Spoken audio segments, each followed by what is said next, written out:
Hi everyone, today is Wednesday, I believe, August 29, and I'm just actually going to make a commentary about womanist material. Actually, I got this really nice text a couple years ago, actually. Let me just see when I got it. Okay. I didn't put the year in here. I think it was like 2004. Let me just take a look. 2006. Okay, so couldn't have been 2004. Maybe 2007. But it was this. It's a really nice, actually, collection of different ways to develop um,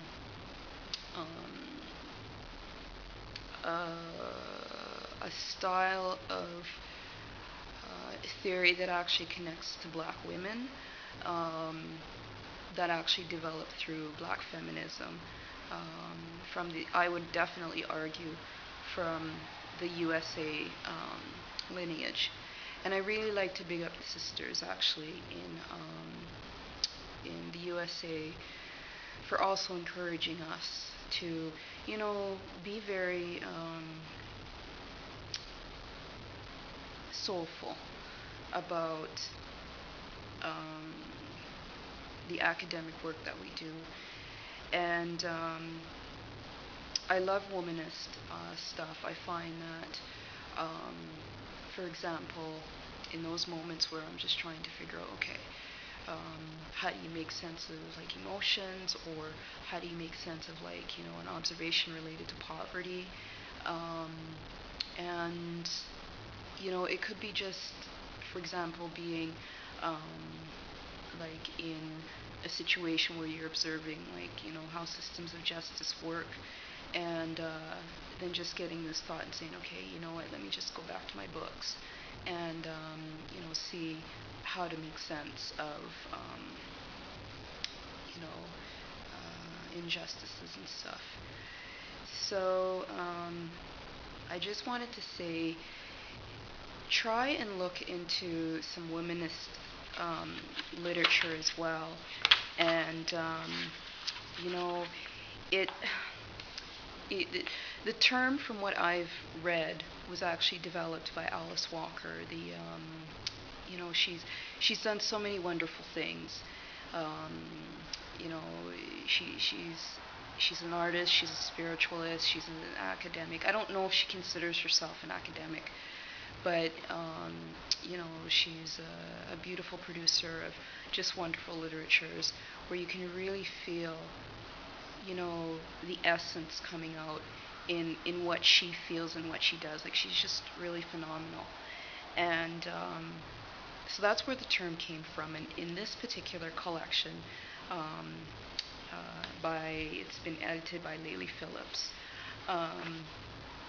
It talks about, for example, the origins of sort of womanist thinking, and it looks into, for example, different definitions of like Africanocentric, and sort of understandings of the black female from like West Africa position. So it's some really cool stuff. Also looks at, like, this particular text. It looks at how to actually develop theory and praxis within a womanist context, and gives different examples. For example, womanist theory can be applied to this discipline called theology. It could be applied to literary arts. It could be applied to history arts, theater and film studies, communication with media studies, psychology, anthropology, education, social work. Like, it's got all these, it's even nursing science, sexuality studies, architecture, urban studies. And I think it's really cool because it's sort of an extension of what I was talking about in another video, about black feminist thought and the need to sort of diversify that. Um, how has Womanist helped me? It's actually, um, I actually grew up in an environment where you have a lot of ignorance and a lot of oppression and a lot of stuff related to colonization, residue from that. And when I think about the good experiences and the bad experiences, there wasn't a lot of good that came from that. And so I actually left a situation of violence, and it was really interesting, like when I sort of reflect on things, is what I thought was sort of leaving to accomplish my dreams um, and to make a better way for myself and my family as a single black woman. Um, the Canadian state, a level of the Canadian state actually intervened in that and decided that it was actually okay to dehumanize a black woman and black women. And I just happen to be one of those many black women who are dehumanized. I mean, you know, we walk around in the street and we just sort of look around and we talk amongst our circles and we're like, you know, look what they actually took away from us.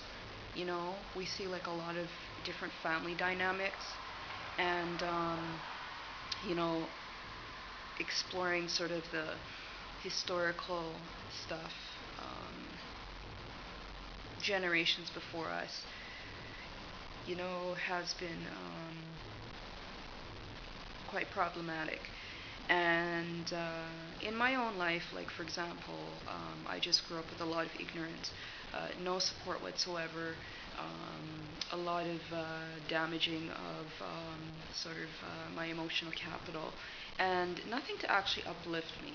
So I found grounding actually in nature and sport, and I found that um, there was just actually no sensibilities into this thing called religion. I actually grew up with, you know, I don't even know what the fuck it was called, but I just used to sit there a lot and just sort of observe, and I just used to say, like, you know, like A, but you don't see the connection between A and A. You see like A and a negative sign, or like there was no practicing of the theory, and there was a lot of like Caucasian people actually that back in the day used to come around and sort of promote this idea that, you know, you got to read your Bible and you got to be subservient, and that's not how they said it at the time, but I came from that experience, and you know, you should be able to rely on, you know, these people that you grew up with um, for support related to a lot of different things. For me, um, just perspectives to be able to activate creativity. So, what Womanist did for me and Black feminist thought was that it actually um, taught me how to unlearn um, a lot of the sort of limitations of being in a state of ignorance. And I was always curious about a lot of different things, like, you know, I really liked like action stuff related to investigating, and um, that show Miami Vice from the 1980s. It was just really awesome because it was just action packed, and you know there was always some kind of in method. There was always something that they were after. When I watch it now, I'm like, you know, I can see like, you know, stereotypical images and whatnot. But at the time, you know, when I was back in the 80s, like I just didn't understand that stuff yet. But I knew something didn't make sense because I saw how, for example, uh, how I was actually marginalized, how I was how I was impacted by abuse, and there was nobody to actually talk to about that. And I think that when you're actually working with people who have experienced trauma and violence and emotional um, exploitation, I think I don't know if exploitation is the right word, but basically degrading the person. Um, you don't classify things related to culture, social, economic, as a biomedical model of something. Um, and what womanist, theory and praxis has done for me is it's actually given me a way to say, okay, how do you actually unlearn this shit? And like I've read, this thing that was sort of imposed on us, this book, and I looked at this thing and I said, you know what, this is fucking bullshit. And then I actually spent some time, significant time, reading through different, texts to try and understand why would they even write something like this thing called one book that has all the knowledges of all the knowledges of all the universes in the world. Like, first of all, a book is an expression of one mind and one body.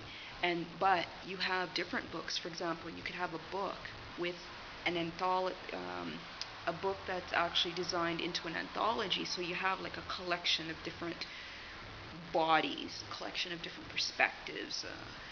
So you could have, I don't know, 24 authors or 24 people contributing papers, and that's 24 minds right there. So that thing called, I just can't stand it, but it actually impacted us, and because I did see a lot of hate, and I'm just really glad that I had access to something called even women's studies to actually try and understand, like, what the fuck is this thing called women's studies? And I remember, it's funny, when I reflect on it, I just say, how I came to be introduced to women's studies. As a matter of fact, it hasn't, changed me into sort of this, person who doesn't appreciate men. Um, I've always been heterosexual, and I'm not curious. I'm not bisexual or anything like that. And I've never been attracted to Caucasian men. I've never really been attracted to something other than my own spirit. And I've never been attracted to, other ethnic groups other than my own. And there's a lot of cultural things that you have to take into place as well, because when you bring, different cultures together, there's a lot of, like, you're bringing different ancestries together. And for example, to bring, a very contentious ancestry and, a very, try and collaborate with a very beautiful flowering of this ancestry that's just so, just so vast as the universe. That's us. That doesn't make sense to me at all. I actually want to enrich what is within us. And, womanist thought actually brings that out, and black feminist thought, but this womanist thought brings that out, to, honor your own, connect to your own, and love who you are. When I think about how to talk about even, things that have happened to me. Um, I never really had the encouragement, and I really wish I did have that sort of teacher that sort of saw something and said, you know what, did you ever think about something like this? Career-wise, never had that. So I said, over the years, I'm not going to be like that experience that I went through, especially in sort of these, sort of basic school and high school um, systems. And the things that I want for my children, for example, is the best. Um, and I don't know who wouldn't want the best for their children. So, Womanist is really, really, I don't even know how to explain it, but just black feminist thought, and then the womanist that has actually developed from that is just really something that has enriched me. I watched this video about Jada Pinkett, and she was talking about sort of the importance of taking care of yourself. And she had one of her children there, Willow, I think her name was. And anyways, one of her children there. And I was looking into the child's eyes, and you could see that Jada she has this strength in her, where her child was just looking at her. And one of the things that Jada said was, I can only be a guide for you, but sort of my responsibility is to actually bring out the gift in you. And I really love Jada for saying that. Like, I listened to that interview and I said, look at that. That woman is fucking powerful. I love her. So, when you don't have sort of any guidance in your life, it's good to actually look at stuff related to black feminist thought, womanist, but other things as well. For example, in the Indigenous community in Canada, I really respect the fact that they had the writers that actually came forth and said, okay, you know what, we're going to actually we're going to put this in like some form where we can actually make it accessible to our own as well as others. Because, for example, Indigenous teaching pedagogy, how do you actually experience that? I mean, I say to myself, in my classes as well, my courses, that's how I'm going to design my fucking classroom, is according to that. And, or, seminar, or, my course stuff, my course interaction, my course, I hate the word teaching, I just fucking hate that word, but, Indigenous teaching pedagogy, I'm like, you know what, that's how I'm going to design my fucking classroom, because,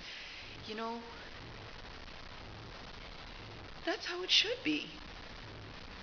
And, there's different things that you ponder on. So, Womanist is just,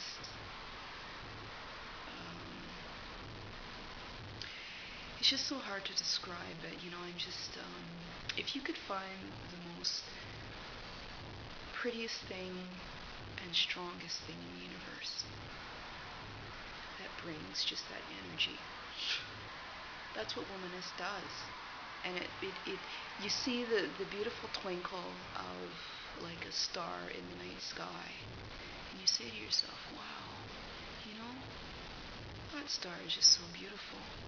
But what Womanist stuff does, it actually brings the star within you to you. And it really is beautiful. So I just wanted to, thank even this text for being put together to sort of make sense of things in our lives. So, I was going to say, I hope you enjoyed this video, but,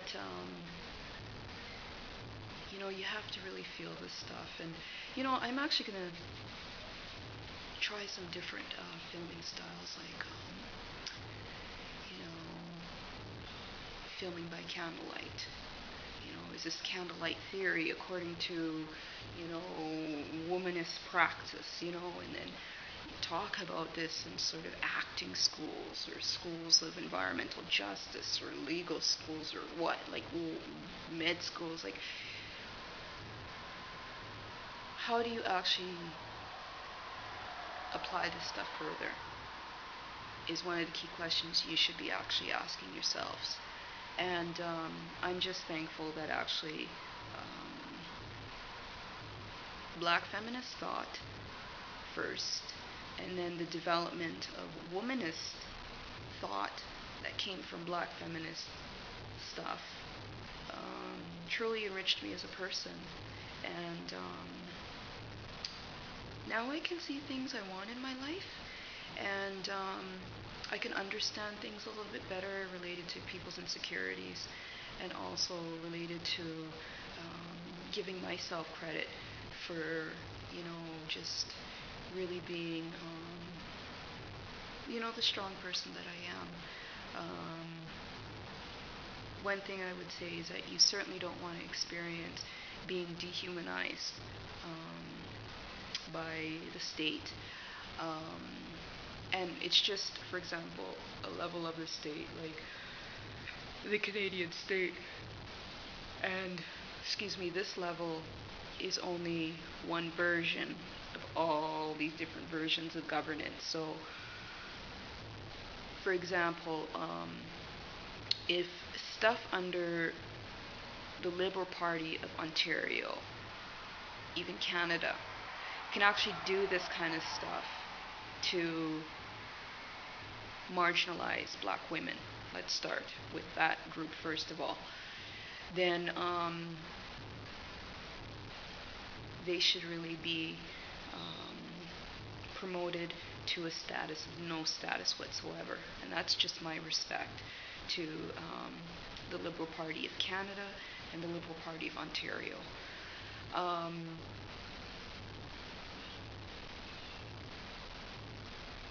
And don't be afraid to talk about stuff like that, because, things can be used to intimidate you, but what you do is you just spit back at them. But you do it with grace and class, and, you can take a look at my videos. There's all different styles or whatever. But when it comes time to actually activating and operationalizing things, I do things very methodological and very strategic. But like I said, I haven't been yet in that environment where I can actually just sit down and be able to operationalize things. So Womanist is really truly stuff to enrich the core within an individual, but also make connections to different things. Like, for example, people may say, oh, you're supposed to have these stupid Eurocentric consumption things. You're supposed to sort of live your life according to this, nuclear family, whatever. And you're supposed to have a house with a white picket fence and all this bullshit stuff. And, there's some elements that are attractive in that, and a lot of elements that are not. And I look at that now and I say, well, you know what, I'm not going to actually walk that journey, because that spiritual journey is not even my spirit. So that stuff is irrelevant. Second, I look at that stuff and I reconstruct it so that it actually makes sense to a journey that I would like to walk in my life. And when you actually align that journey with the universe, it's unbelievable. When you decolonize and unlearn all that stuff related to what you learn, for example, in the Canadian, you know, basic school and high school system, in a Catholic, like, it's beyond me how I even ended up in a Catholic school system. Um, you know, you decolonize all that stuff. Like, it just never made sense to me. And, you know, uh, it's funny because I just, you know, just reject all that. I just say, you know, that's just bullshit. Like, if you're gonna have like different systems of knowledge, um, you know what, have, you know, that version, but you know what, also have a black centric version as well. So, anyways, um, it's a little bit about my thoughts around womanist theorizing and development. And you know what, don't be afraid to talk about sensitive things. And you know what, talk to people about it. Put it on video, and you know what, share the shit out there. I really wish I could actually show some of you viewers some of the dehumanizing things that black women have to go through, especially black women that are very, very brilliant. I tell you, it's pretty fucking disgusting. So, I'd love to hear your thoughts, and thanks for watching.